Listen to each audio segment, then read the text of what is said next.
नमस्कार दोस्तों, मैं पीयूष के रंजन आपका स्वागत करता हूं प्रूडेंस सेंटर फॉर लर्निंग में।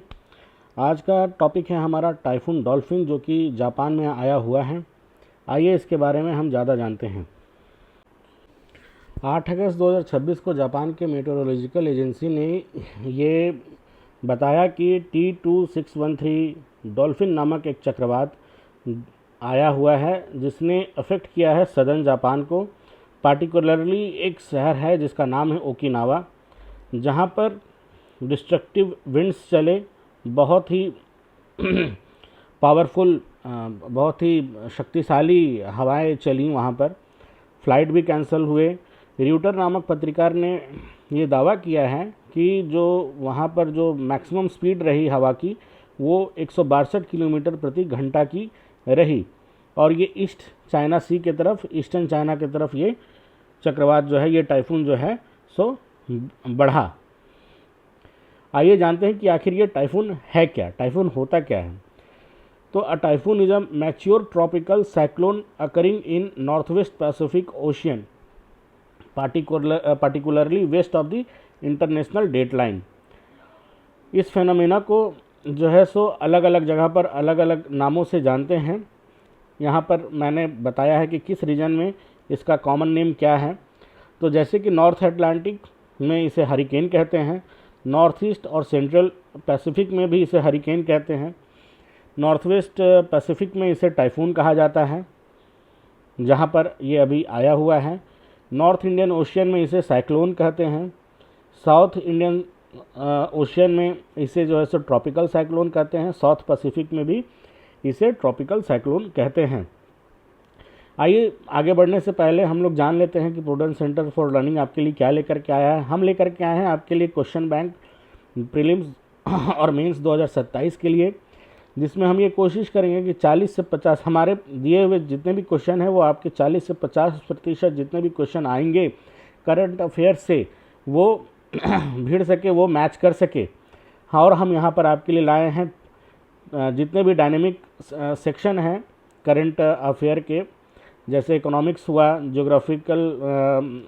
ज्योग्राफी हुआ, इंटरनेशनल रिलेशन हुआ, डिजास्टर मैनेजमेंट हुआ, इन सभी जितने भी टॉपिक होंगे और वो डायनेमिक सेक्शन होगा, वो उसका हम जो है सो आपको नोट्स तैयार करवाएंगे, आपको उसके बारे में सारा डिटेल बताएंगे, माइंड मैपिंग करवाएंगे, आंसर राइटिंग का प्रैक्टिस करवाएंगे, आपको क्वेश्चन बैंक देंगे एसएससी के लिए, यूपीएससी के लिए और यूपीएससी मेंस के लिए भी देंगे। आइए आगे बढ़ते हैं। तो ये जो डॉल्फिन नामक चक्रवात है, टाइफून जो है, ये कहाँ पर डेवलप हुआ। तो टाइफून डॉल्फिन जो है, ये western north western Pacific tropical cyclone basin में ये जो है सो डेवलप हुआ। यहाँ पर क्यों होता है? क्योंकि यहाँ पर जो है सो बहुत ही बड़ी मात्रा में पानी का जो गर्म होना होता है, वो होता है यहाँ पर बहुत ही गर्म पानी जो होता है, जिसका टेम्परेचर 26.5, आगे हम लोग बात करेंगे इसके बारे में कि क्या टेम्परेचर ज़रूरी होता है किसी साइक्लोन, किसी टाइफून को बनने के लिए। तो यहाँ पर जो है सो इतना जानिए कि enormous expense of warm tropical ocean जो है सो काफ़ी बड़े क्षेत्र में जो है सो पानी गर्म रहता है समुद्र का, जिसके कारण जो है सो टाइफून जो है सो डेवलप होता है। आइए अब जानते हैं कि आखिर इसे डॉल्फिन नाम क्यों दिया गया, या इसका नाम डॉल्फिन कैसे पड़ा। तो वेस्टर्न नॉर्थ पैसिफिक में जितने भी साइक्लोन उठते हैं, जितने भी साइक्लोन टाइफून बनते हैं, उसका जो है सो नामकरण एस्केप WMO टाइफून कमेटी के द्वारा किया जाता है, और इसका नामकरण जो है सो RMSC Tokyo typhoon centre of the Japan meteorological agency ने किया है। इसका जो नाम है डॉल्फिन, ये हांगकांग चाइना ने जो है सो इसका जो है सो नाम दिया है। आइए जानते हैं कि टाइफून आखिर बनते कैसे हैं। तो पहला स्टेज जो है सो ये काफ़ी स्टेजेस में बनते हैं। तो पहला स्टेज जो है सो क्या इसके लिए ज़रूरी होता है कि वहाँ पर वार्म ओशियन होना चाहिए, जो ओशियन है वो थोड़ा गर्म होना चाहिए।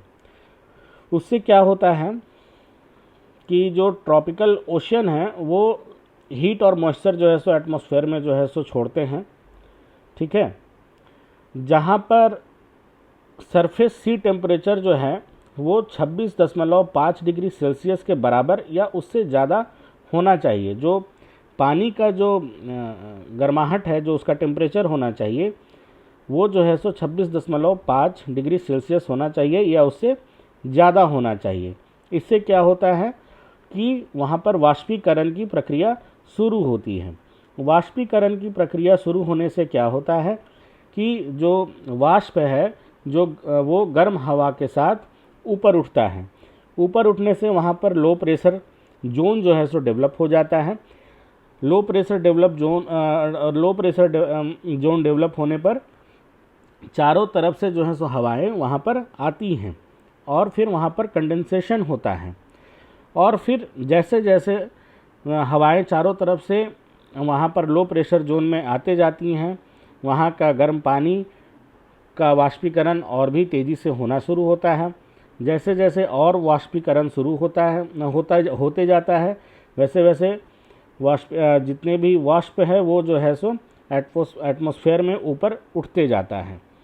ठीक है। फिर उसके बाद कोरियोलिस जो फोर्स होता है हमारे पृथ्वी का, उसके चलते जो है वो घूमना शुरू करता है, उसका रोटेशन शुरू हो जाता है। और ध्यान रखिएगा, नॉर्दर्न हेमिस्फेयर में जितने भी ट्रॉपिकल साइक्लोन बनते हैं वो काउंटर क्लॉकवाइज जो है सो घूमते हैं। उसके बाद जो है सो धीरे धीरे वो साइक्लोन जो है, जो टाइफून जो है, उसका आई बनना शुरू होता है। उसके बाद आई बॉल बनना शुरू होता है और उसके बाद रेन बैंड जो है सो बनते हैं। चारों तरफ जो है सो फैले रहते हैं। आपने देखा होगा पूंछ की भांति जो है सो एक साइक्लोन, एक टाइफून का जो है सो जो बाहरी इलाका होता है वो एक पूंछ की भांति चारों तरफ घूर्णन करते रहता है। ये टेम्परेचर मैटर क्यों करता है? क्योंकि ये एक फ्यूल सोर्स की तरह काम करता है। गर्म पानी जो है, ओशियन का गर्म पानी जो है, ये एक हीट इंजन की तरह काम करता है। ये जो है सो जो ज़रूरत होता है जिस थर्मल एनर्जी का और मॉइस्चर का, वो एवोपोरेशन के द्वारा उसे पूरा करता है। फिर वहाँ कन्वेक्शन की प्रक्रिया शुरू होती है। जब पानी जो है सो 26.5 डिग्री सेल्सियस या उसके ऊपर बढ़ जाता है, उसका तापमान बढ़ जाता है, तो वहाँ पर जो है सो जो लोअर एटमॉस्फेयर है वो अनस्टेबल हो जाता है और वहाँ पर लो प्रेशर जोन जो है सो डेवलप होते जाता है। अच्छा, इसमें जो है सो डेप्थ की भी रिक्वायरमेंट होती है कि वहाँ पर जो है सो जो ओशियन, जो समुद्र है, उसकी जो गहराई वो 50 मीटर से अधिक होनी चाहिए। क्यों? क्योंकि अगर 50 मीटर के अधिक नहीं होगी और उसका पानी जो है सो सतह से, ऊपरी सतह से 50 मीटर तक गर्म नहीं होगा और वो जब चर्न करेगी, पानी जो है सो घूमना शुरू करती है, तो वहाँ पर क्या होता है कि नीचे का भी पानी जो है सो उसके साथ घूमने लगता है। सतह के नीचे का भी पानी उसके साथ घूमता है। और अगर सतह के नीचे 50 मीटर तक के गहराई तक अगर ठंडा पानी होगा तो वो ठंडा पानी भी जो है सो उस घूर्णन के साथ जो है सो पानी में, गर्म पानी में वो मिलता चला जाएगा, जिसके कारण पानी का तापमान कम होता चला जाएगा। 26.5 डिग्री सेल्सियस से जैसे कम होगा पानी का तापमान घूर्णन के वजह से, तो वहाँ पर क्या होगा कि जो ये प्रक्रिया है टाइफून बनने का, साइक्लोन बनने का, वो डिसरप्ट हो जाता है। ठीक है। आइए जानते हैं कि और क्या कंडीशन चाहिए होते हैं साइक्लोन बनने के लिए। तो कोरियोलिस फोर्स ज़रूरी है। हमेशा ध्यान रखिएगा कि इक्वेटर पर जो है कभी भी जो है सो वो टाइफून या साइक्लोन कभी भी फॉर्म नहीं करता है। उसे 5 डिग्री जो है सो चाहे ऊपर या लैटिट्यूड में होना ही पड़ेगा, ताकि कोरियोलिस इफेक्ट जो है, जो फोर्स है, वो काम कर सके। लो विंड प्रेशर वहाँ पर जो है सो बनता है। इसके कारण भी जो है सो ये भी एक कारण है साइक्लोन बनने का। और एटमॉस्फेरिक इंस्टेबिलिटी, जब वहाँ पर अधिक ह्यूमिडिटी भी होती है तो भी जो है सो ये साइक्लोन वहाँ पर बनते हैं। क्यों साइक्लोन जो है सो इक्वेटर पर नहीं बनते हैं? क्योंकि कोरियोलिस इफेक्ट जो है सो 0 होता है इक्वेटर पर। ठीक है, बिना कोरियोलिस फोर्स के, सफिशिएंट कोरियोलिस फोर्स के जो है सो टाइफून या साइक्लोन जो है सो फॉर्म नहीं कर सकता है। आप इन सब चीज़ों को जो है सो वीडियो को पॉज करके सारे चीज़ों को नोट कर लीजिएगा। जैसा मैंने अपने हर एक वीडियो में बताया है कि ये नोट्स मैं आपके लिए तैयार करवा रहा हूँ। आप इन सभी नोट्स को जो है सो वीडियो को पॉज करके नोट करते जाइएगा, नोट डाउन करते जाइएगा। स्ट्रक्चर ऑफ मैच्योर टाइफून कैसा होता है, तो उसके बीच में उसका आँख होता है, आई होता है। ये जो है सो इसका सेंट्रल पोर्शन होता है। ये रिलेटिवली जो है सो काम होता है, मतलब शांत, ये शांत होता है। यहाँ पर पानी भी जो है सो क्लियर होता है, हवा क्लियर होता है, मतलब तेज़ हवा हवा की गति तेज़ नहीं होती है। बहुत ही लो सरफेस प्रेशर होता है और हवा जो है सो नीचे की ओर यहाँ पर जाते हैं। आई वॉल क्या होता है, जो बीच वाला क्षेत्र है, जो आई का जो क्षेत्र है, उसके चारों तरफ के जो क्षेत्र हैं उसको आई वॉल कहते हैं। यहाँ पर जो है सो सबसे तेज़ गति का हवा घूर्णन करते रहता है, हवा जो है सो घूर्णन करते रहती है, सबसे तेज़ गति भी। यहाँ पर इंटेंस कन्वेक्शन होता है।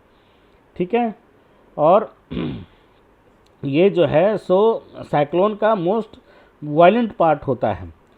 अच्छा, स्पाइरल रेन बैंड जो मैंने बताया, पूंछ की भांति जो घूर्णन करते रहती है टाइफून के साथ, वो जो है सो क्या उसका क्या योगदान होता है, वो टोरेंटियल रेनफॉल जो है सो ला सकती है। बहुत ही तेज़ गति की हवाएं चलाती हैं, फ्लडिंग ला सकती हैं मैदानी क्षेत्रों में।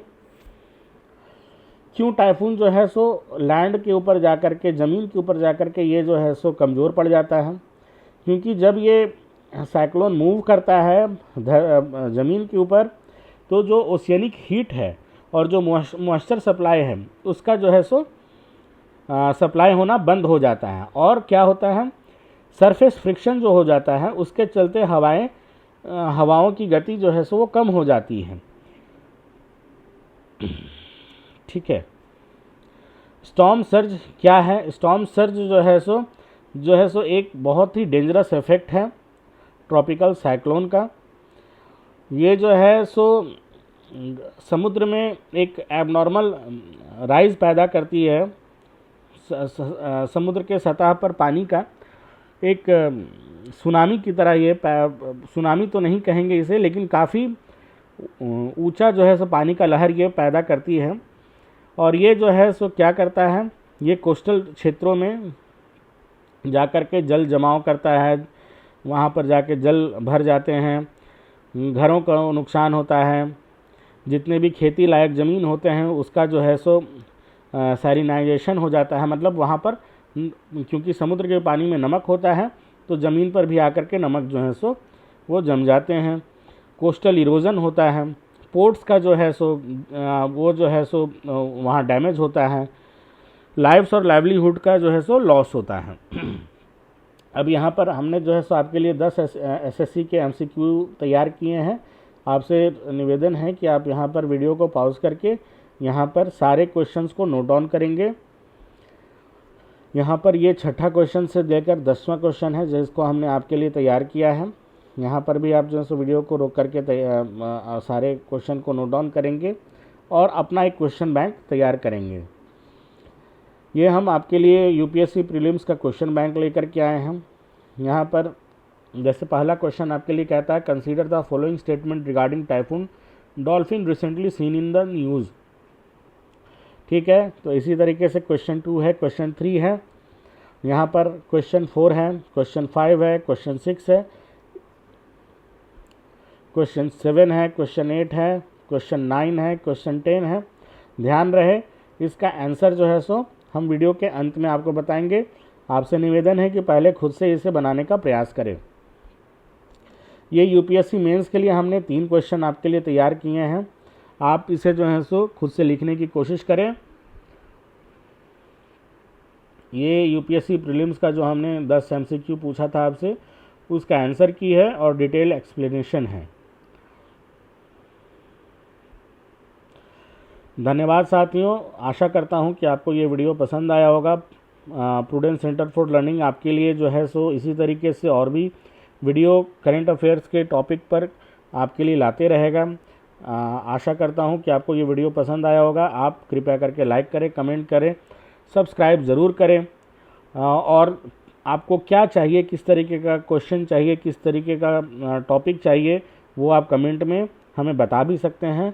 धन्यवाद।